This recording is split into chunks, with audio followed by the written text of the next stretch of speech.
Então, beleza. Vamos começar oficialmente a nossa live de hoje. Primeiramente, bom dia a todos presentes aí. A gente vai iniciando, enquanto isso o pessoal vai chegando. E detalhe que a gente vai deixar também essa live salva por 24 horas. E depois a gente vai colocar no nosso canal no YouTube, que a gente tem lá. E deixa o vídeo registrado lá, beleza? Lembrando também que a gente vai colocar todos os artigos que vão ser citados no nosso grupo no Telegram. Então, quem ainda não faz parte, vai lá no link da bio, né? Tá lá na nossa bio, tá o link, o nosso perfil. Só clicar, baixar o Telegram e você vai ser direcionado diretamente para o nosso grupo lá. Beleza? Então vamos começar. Eu e o Diego, a gente se organizou para falar sobre, assim, na minha opinião, né, a questão mais polêmica relacionada à periodização. Que questão é essa? Alguns autores, inclusive reconhecidos, né, profissionais, eles defendem que não é necessário realizar a periodização.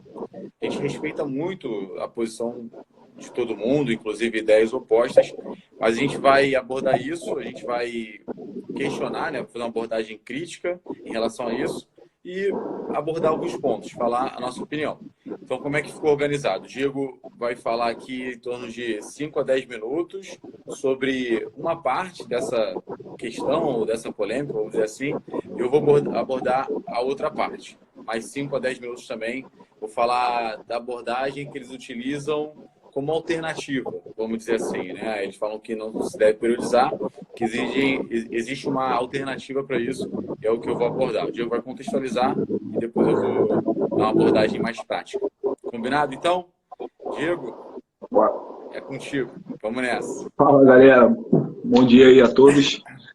Mais uma live aí. Então, estamos ficando um pouco mais frequentes em live. Se Deus quiser, toda quarta-feira estaremos aí. Seguinte, galera, priorização, esse questionamento de periodizar ou não periodizar, ele é bem antigo. Os questionadores surgiram lá no início da década de 90.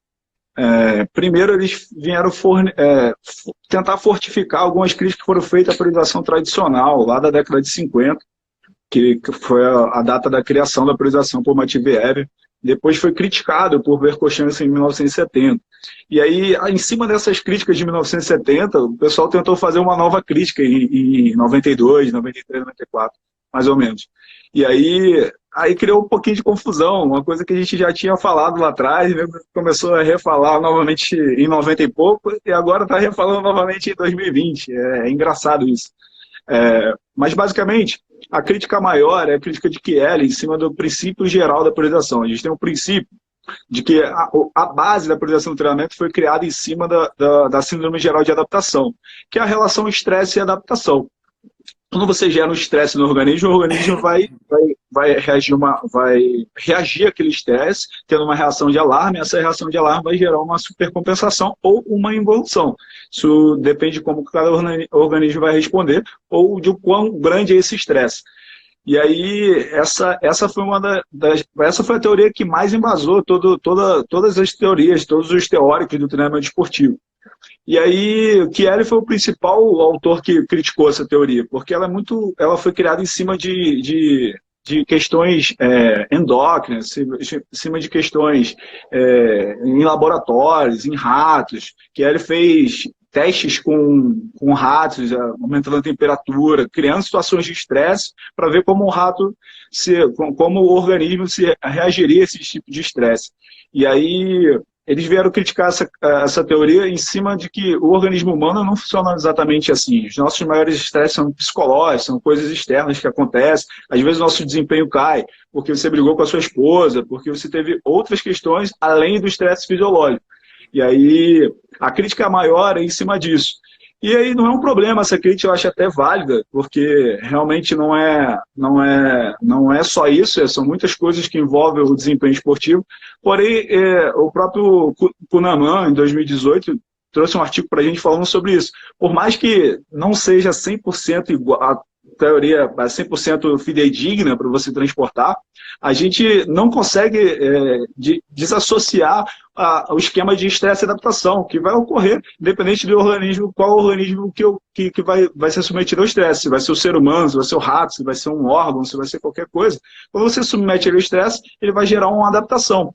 A única coisa que a gente pode abrir mais essa teoria é de que, quando você submete um organismo ao estresse, cada organismo, estando ele mais forte, estando ele blindado psicologicamente, estando ele bem preparado, estando ele bem nutrido, a tendência é ele responder melhor esse estresse. Então, o estresse de cada organismo tem que ser medido individualmente e não geralmente, como geralmente se fala na Síndrome Geral de Adaptação. E aí, mais ou menos em 1970, o pessoal criticou muito as teorias de Matveev. Em relação a Matveev, sempre pensava que a ideia do Matveev central era de que o período de preparação deveria ser muito longo, que a gente deveria treinar muitas qualidades físicas ao mesmo tempo. E aí o principal crítico dele é Yuri Verkhoshansky, seu contemporâneo russo, dizendo pra gente que, não, assim, atletas de elite não dá para ficar treinando muita coisa geral, não dá para ficar muito tempo geral, porque as competições aumentaram, agora eu tenho que competir muitas vezes por ano, e aí eu preciso ter um tempo de preparação mais específico, não tão geral. E aí, já em 1970, já foi feita essa crítica, e os próprios modelos de periodizações que surgiram depois disso foram modelos que adaptaram isso, mas continuaram com a ideia central, de organização. E acho que esse é o maior problema atual, que a galera não conhece, né, Valdo, a ideia central de Matveev não conhece os conceitos de Matveev 100%, e aí, em vez de fazer adaptações para a sua realidade, a galera está dizendo que não serve, joga fora, empacota e vamos criar uma parada nova. E acho que o caminho não é esse, o caminho é entender bem e adaptar a sua realidade, entender que existem novas ferramentas hoje em dia, que a gente pode fazer essa priorização ser um pouco mais ajustada e a gente conseguir caminhar com resultados melhores. Tanto é que a gente está vendo aí os treinadores de elite com vários resultados em Olimpíadas e rebatendo recorde atrás de recorde a cada Olimpíada que passa. Provavelmente os caras estão pegando as teorias e estão fazendo adaptações às suas realidades, utilizando a tecnologia a favor, etc. Passar a bola para o Evaldo agora. Beleza. O Diego fez essa contextualização, né, inicial, dizendo que uma crítica que está sendo feita agora já foi feita há muito tempo, inclusive por contemporâneos, né, que criaram o processo de periodização. Aí agora eu vou para a parte mais prática. O que está sendo utilizado, em substituição à periodização, em substituição entre aspas, né? Eu vou explicar por quê. Uma dessas coisas é o controle de cargas. Então, o que seria o controle de cargas? A gente, quando fala de cargas de treinamento, a gente pode até fazer uma live depois sobre cargas e colocar, inclusive, post que a gente já escreveu lá no grupo também do Telegram, né, Diego? Quando a gente fala de carga de treinamento, a gente fala do quanto de carga a gente dá no organismo do indivíduo, de um atleta, e como aquele atleta ele recebe, interpreta, vamos dizer assim, essa carga que foi ministrada. Então, o quanto de carga é dado é chamado de carga externa, e como aquele indivíduo recebe aquela carga é um controle de carga interna. Então, carga externa e carga interna. Isso é utilizado em substituição à periodização. Então, na prática, ainda dando alguns exemplos, como é que se faz isso, né? Primeiro, algumas coisas antes do treino. Então, como é que a gente faz essa medida de carga? Duas coisas antes do treino. Primeiro, alguns testes físicos, por exemplo, teste de salto. Então, sempre que o indivíduo for treinar, ou antes do indivíduo treinar, faz lá um teste de salto em altura e vê o quanto ele desempenha. Teoricamente, se ele desempenhou muito bem em relação ao salto máximo dele, ele está bem disposto, vamos dizer assim, fisicamente, para treinar. Uma outra coisa que você pode fazer também antes do treino, um outro teste físico, seria um teste de força. Mas assim, não se faz um teste de força em cima de repetições máximas. Por exemplo, uma repetição máxima que pode fadigar o atleta para treinar. Você pode adquirir, né, ou pegar esse dado de uma repetição através da velocidade. Aí você não submete o indivíduo a cargas máximas. Você coloca uma carga lá submáxima e pede para ele fazer uma ou algumas repetições com o máximo de velocidade que ele conseguir. E a partir dessa velocidade, né, que ele desempenhou, você consegue obter a sua carga de uma repetição máxima. Aí você consegue saber como aquele indivíduo está, né, disposto para treinar ou não disposto para treinar. Então, essa é uma forma da gente fazer esse controle. Uma outra prática, né, utilizada são questionários. Então, questionários de prontidão. Aí tem vários questionários lá, tem de wellness, tem outros questionários lá. Coloca como ele dormiu, se ele está dolorido, quão disposto ele está para treinar, entre outras coisas. São alguns questionários que se utilizam também antes de treinar. E uma outra coisa que se utiliza também para fazer controle de carga é após o treino você dá a PSE. Você pede para o atleta dar a PSE, numa escala que vai lá de 0 a 10, e fala como foi o treino dele. Como ele percebeu aquele treino lá em termos de esforço, né? Ele vai entender o quão cansativo foi aquele treino. Ele vai botar lá de 1 a 10, vai dar um número. Por exemplo, 5, 6, né? Que já começa a ficar um pouco mais exaustivo. 7, 10 foi máximo. Então, pega esse valor e multiplica pelo tempo que ele treinou. Ele treinou, sei lá, 1h30. Você vai multiplicar esse valor da PSE, por exemplo, 6, por 90 minutos. Você multiplica sempre por minutos. É bem interessante para diversos esportes que a gente não consegue quantificar exatamente o trabalho, utilizar essas métricas mais gerais acabam sendo bastante interessantes. E aí, a partir disso, você tem um monte de outras informações que você consegue. Por exemplo, monotonia, que é você pegar lá a média da semana e aí você divide pelo desvio padrão. Aí você vê o quanto variou aquele treino, aquela carga durante a semana. Se variou muito, isso é bom. A monotonia está baixa. Se a monotonia está alta, o treino variou pouco, isso é ruim, de uma forma geral.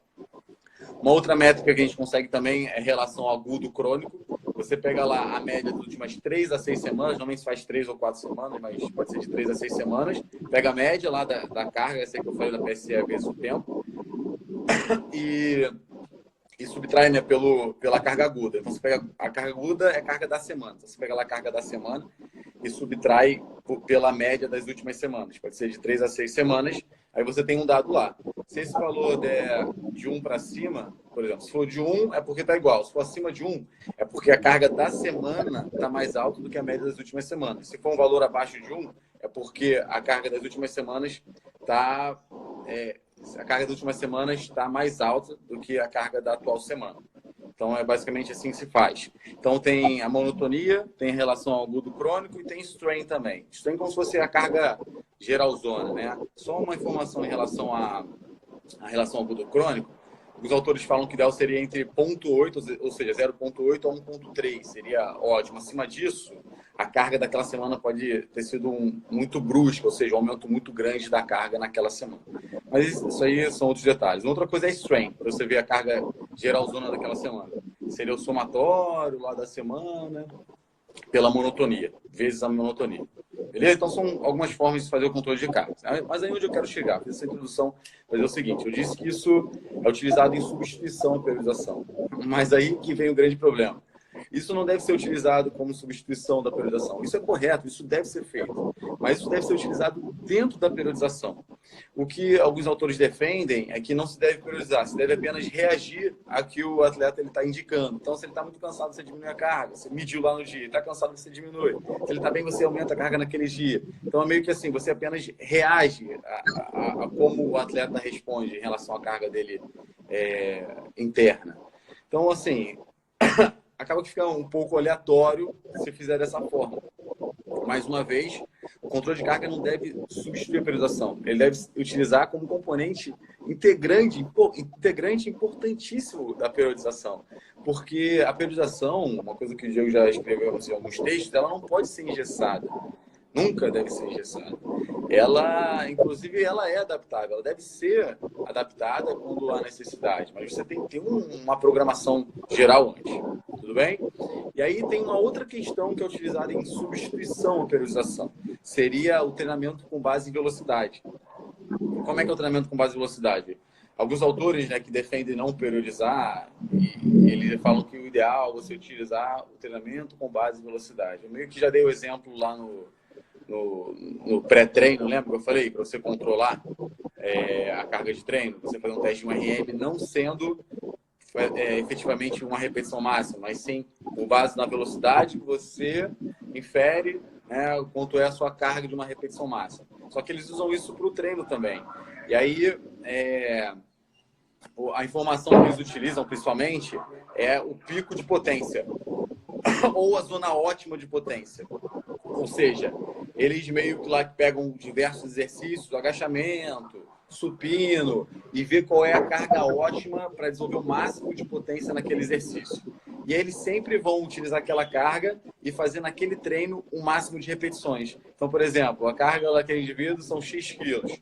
Ele vai lá e no agachamento, vai fazer aquele agachamento com o máximo de repetições com aquela carga. Aí, quando houver uma redução da velocidade, da velocidade ótima, eles interrompem. Então, vai ter um dia que o indivíduo vai fazer, sei lá, 15 repetições com aquela carga, aí o dia que ele não tiver aquela sobrecarga, no dia que ele não estiver tão bem, ele vai fazer 5 repetições, mas utilizando sempre a mesma sobrecarga. Aí vem novamente a questão, né? O treinamento com base em velocidade, ele não deve ser utilizado em substituição à periodização. Ele pode ser utilizado dentro da periodização. Inclusive, eu recomendo fortemente, né? Uma das coisas que a gente aborda já desde 2018, né? O treinamento com base em velocidade, nossos cursos também, a gente fala sobre isso, a gente ensina como fazer isso, como você treinar com base em velocidade. De fato, é muito, muito, muito interessante. Primeiro que você não submete seu atleta a cargas máximas, intensidades máximas, que pode ser um pouco perigoso, né? O cara, de repente, se lesionar. Pode ser contraproducente, porque se você treinar em cima de repetições máximas, você pode deixar o cara um pouco mais dolorido e isso pode atrapalhar o desempenho dele no dia seguinte. Lembrando que o treinamento de força não é o principal para o cara, é mais uma estratégia importante para melhorar o desempenho dele. Então você não pode ficar aumentando a importância da força, deixar o cara tudo dolorido, e aí como é que ele vai desempenhar as outras questões lá, táticas, técnicas, entre outras coisas. Então tirou no pé. Por isso que o treinamento com base em velocidade é muito interessante e altamente recomendado. Só que ele pode, né? Você não fala que deve, né? Mas ele pode, e inclusive a gente recomenda que ele seja utilizado dentro da periodização, não em substituição à periodização. E aí o grande problema disso também, né? Só para finalizar, é utilizado sempre aquela mesma intensidade, né? Aquela intensidade de ótima potência. Isso é muito ruim, né? Por que eu acho ruim? Eu vou até... Acaba que vai ser um complemento, vou até divulgar também. Amanhã eu vou fazer uma live, isso lá no meu perfil, Coach Evaldo Júnior, amanhã à noite, 8h20 da noite. Vou falar da seleção dos exercícios, né, para desenvolver força e potência. Uma das coisas que eu vou falar é da curva força-velocidade. É a curva força-velocidade, aí tem aquela linha que passa aqui assim. E cada exercício está posicionado em um ponto específico dessa curva força-velocidade. E aí, se você utilizar só a potência ótima, você vai utilizar sempre a mesma intensidade. Só que é muito interessante que você utilize outros exercícios onde a potência ótima seja intensidades mais altas, outros onde a potência ótima seja intensidades mais baixas. E essa variação de intensidade, principalmente para o cara que é treinado, é extremamente positivo. Porque senão ele vai se adaptar àquela intensidade de zona ótima e vai ter um momento que ele não vai continuar evoluindo. E uma outra questão também em relação à sobrecarga e periodização, se você ficar utilizando sempre a mesma intensidade e trabalhar sempre com velocidade, como é que você vai construir uma força, principalmente para o cara que é menos treinado, para colher ainda mais os benefícios do treino de potência? Se o cara tem uma boa base de força, esses treinos de potência vão ser muito mais efetivos para ele. Por isso que é importante você organizar lá dentro dos períodos, ou seja, priorizar onde você vai colocar força máxima, onde você vai colocar resistência de força, por exemplo, onde você vai botar potência, vamos dizer assim, ou força rápida. Isso seria uma vantagem. E tudo bem, um cara que é realmente mais avançado, o foco deve ser mais em força rápida. Mas enquanto isso, ele deve continuar também treinando força. Mais uma vez, não em cima de repetições máximas até a falha. Eu já falei por que isso não pode ser tão interessante. Você consegue, né? E uma das coisas que eu vou falar lá, isso vai ser no meu perfil, né? As coisas que eu vou falar, você consegue evoluir a força sem ser em cima de repetições máximas. Consegue muito bem fazendo isso. Só que enquanto você treina lá força rápida, e realmente o cara que é treinado, o foco deve ser força rápida, você vai melhorando a força máxima dele, e aí esses treinos de força rápida vão ser ainda mais efetivos. Esse é o grande lance. O cara vai se adaptar, é simples assim. Beleza? Diego, finalizei a minha parte. Não sei se o Diego quer complementar, né, Diego? Pode ficar à vontade aí, para a gente depois encerrar. Esse é um tema muito interessante também, né, Bola? Basicamente, a velocidade ela tem que ser mais um parâmetro de controle. Se você tem controle de carga externa, que é o peso levantado que você tá, todas as repetições que você está fazendo e o peso que você está levantando, e ainda mede a velocidade, você sabe exatamente o que está acontecendo com o organismo do atleta. Então, ter mais um parâmetro de controle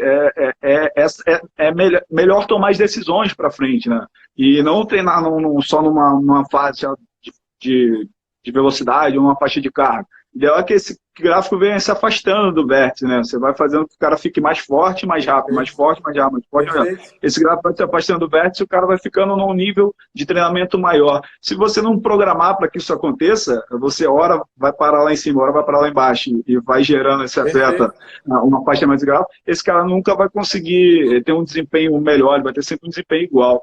Então, isso tem que ser organizado, né? Isso tem que ser programado. Tem que ser organizado. Que os imprevistos vão acontecer. O dia que você programou uma intensidade forte, o cara pode não estar tão bem, aí nesse dia você tem que ajustar, mas o início tem que ser programado. Se vocês entenderam a importância disso que o Diego falou, né, e complementando o que eu falei, aqui está aquela força, né, aquela curva, força-velocidade. Digamos que a potência esteja aqui. Dificilmente você vai ficar aumentando a potência assim para sempre. É muito difícil. Então, uma das formas de você fazer isso é aumentar um pouquinho a força do cara e aumentar a velocidade também. É lógico que você vai continuar treinando nessa zona também. Então, você acaba fazendo isso aqui, ó. Aumenta um pouquinho a força, aumentou um pouquinho a velocidade. Aumentou a força, aumentou a velocidade. Aumentou a força, aumentou a velocidade. Como consequência, você aumentou a potência do cara. Isso aí é feito de maneira programada. Beleza? Então, como a gente combinou na última live na quarta-feira passada, nosso objetivo é que a live não fique grande, porque eu sempre fico brincando com o Diego, eu acredito que vocês também. A gente fala assim, a gente está muito sem tempo. Será que a gente está sem tempo?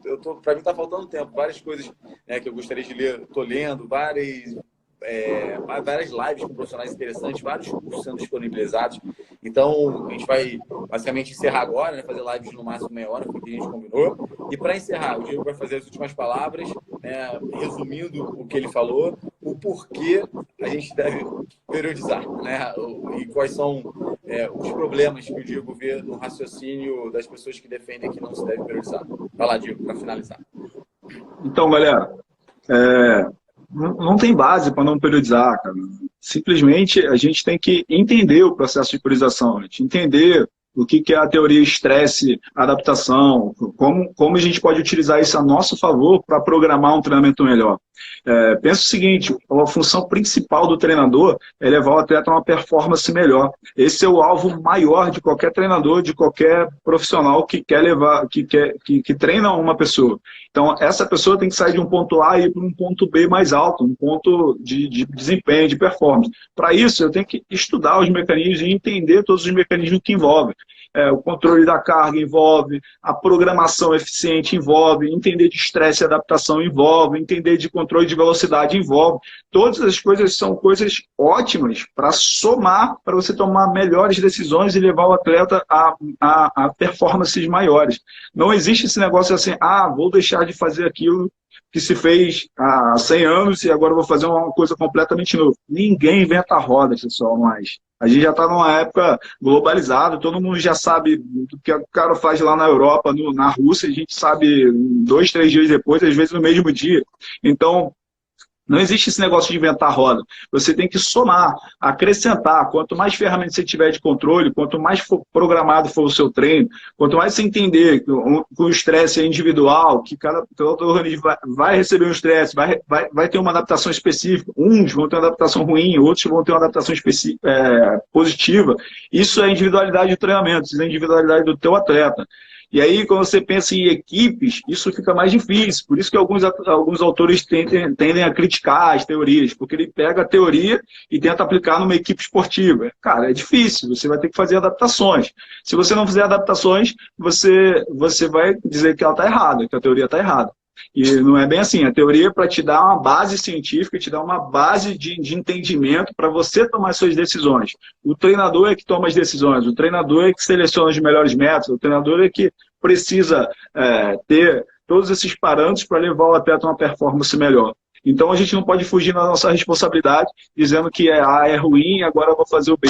Não, a gente tem que somar A mais B e tomar as melhores decisões para os nossos atletas. Beleza? Excelente. Algumas pessoas devem estar estranhando porque não estão conseguindo fazer comentários, né? Porque eu desativei, porque a ideia é ter lives mais curtas, mas se vocês tiverem qualquer dúvida, manda inbox que a gente responde todas com certeza, tá?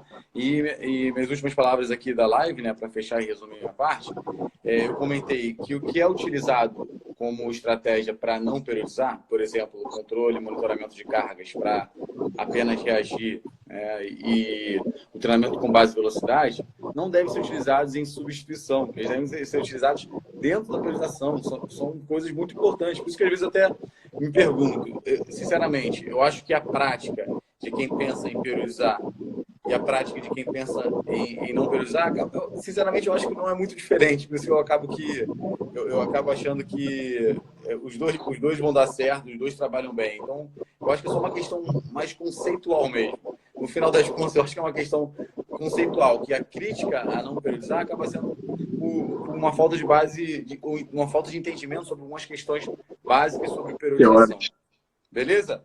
Então, galera, a gente encerra a live de hoje. Vou deixar salvo aqui 24 horas. Para quem não é no nosso grupo do Telegram ainda, baixa o Telegram. O link está na nossa bio aqui da Leme Treinamentos, né? No nosso perfil da Leme Treinamentos. A gente vai colocar alguns artigos que a gente citou aqui sobre treinamento com base em velocidade, o artigo do Kelly que o Diego citou, entre outros. Beleza? Então, live curtinha aí, de no máximo meia hora. Espero que vocês tenham curtido. Valeu, Diego!